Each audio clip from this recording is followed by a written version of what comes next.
each and every one of us is capable, and we have what it takes to make a contribution to this society. Be a gift to your generation.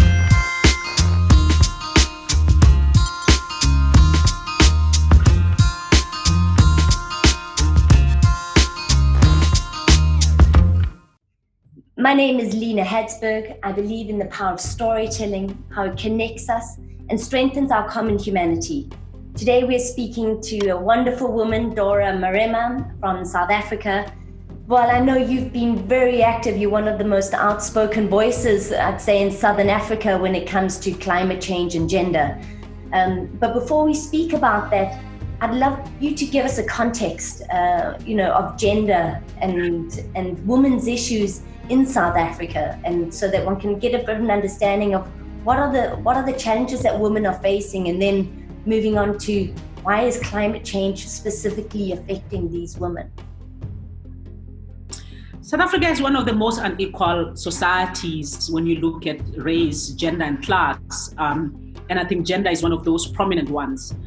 Women are continue to be treated as second class citizens in the homes. How we socialize them, and it starts from the home, and I think the places of work, they still receive far less pay than men. In many circumstances, they really have to prove themselves, and they didn't only historically suffer from apartheid, but also suffered from gender-based violence and being treated as second-class citizens. So we as women, we have to prove ourselves all the time, that we are capable, that we can contribute constructively into this society. And I always say my work is pro-women, because in this country where there has been such a deep gender inequality, whatever you are doing, if you are not wearing that gender lens, you could potentially exacerbate the inequalities. So how does this inequality, how is this magnified when you've suddenly got issues around climate change coming in? So tell us a bit how's that connected? Climate change affects the majority of the poor in the world globally. And who are the majority of the poor? So you need to look deep. Within the countries, the majority of the poor are women, globally and within each and every country. And as a result, obviously, because of women being the majority, it means they are impacted. When you look closely, women are connected to the environment and to the natural environment.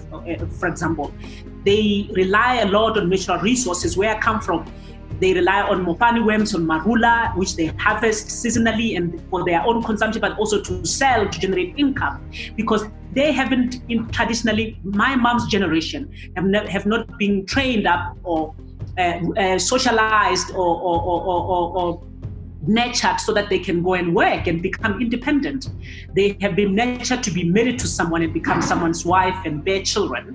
So as a result, they have been left in the homes when their husbands and their sons migrate to cities where they work in mines and other places. So they have naturally been dependent on these natural resources, whether to harvest grass to make brooms that they can sell, or mopani worms to dry and sell in cities, or harvest marula to make other products and beer to sell.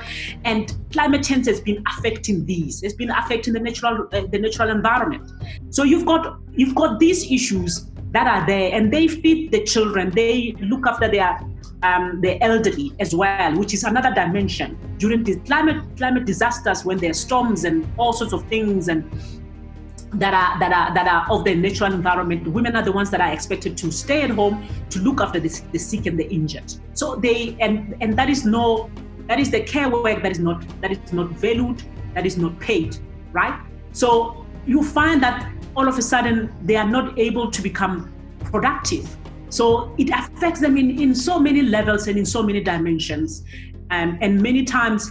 A lot of climate change resources are high technical. They are talking about the carbon storage.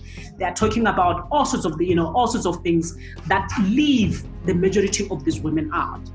Meanwhile, they are the ones who are the custodians of the environment. They know how to read from it when this season is going to be dry or when it's going to be a lot of rainfall. They understand this, and it's been passed from generation to generation. Dorah, I know that you've also, when I call you an environmental warrior, it's the name is very well suited to you, because even as a very young woman just out of school, I know that you come from a rural area in Limpopo, and that you had the mining industry coming into the land and the mountains around your village, which destroyed not only the mountains, but the baboons and all the ecosystem.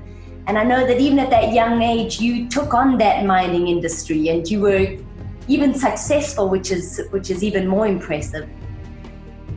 So you know what it means to play on the big field, but now you're also working with people on a far smaller scale in terms of the Green Business College, where you're really trying to boost young entrepreneurs coming up here, wanting to create a lifestyle and a life for themselves, a livelihood, but at the same time keeping the environment and finding green solutions. So tell us a little bit more about the Green Business College, and tell us a bit about your experience of urban gardening. Part of the Green Business College has always been that, to work with people to realize their own potential. I think food security or food sovereignty is such an important issue for people in the urban areas. I think people in the rural areas have got land and they're almost sorted, and that's what I've been telling people right now during COVID-19. But the people in the urban areas, they've mastered this. I think everybody, or that I know, at least they've got some patch at the back, or if they are living in the high-rise buildings, they've got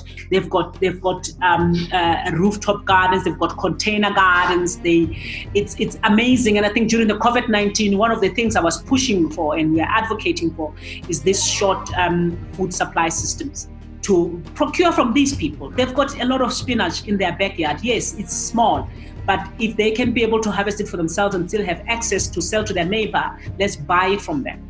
So just to encourage them to grow more and for them to see themselves as being part of the solution, this is what we're doing, encouraging people to grow more of these gardens.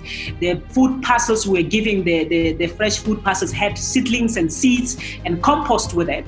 And this was something very special, because everybody was giving food, but they were not assisting people to continue to grow and to inspire. And it was amazing when our guys arrived in various households, they always found a patch at the back. Many households had a patch in the back, and it was amazing. This is in the informal settlements, in the shacks.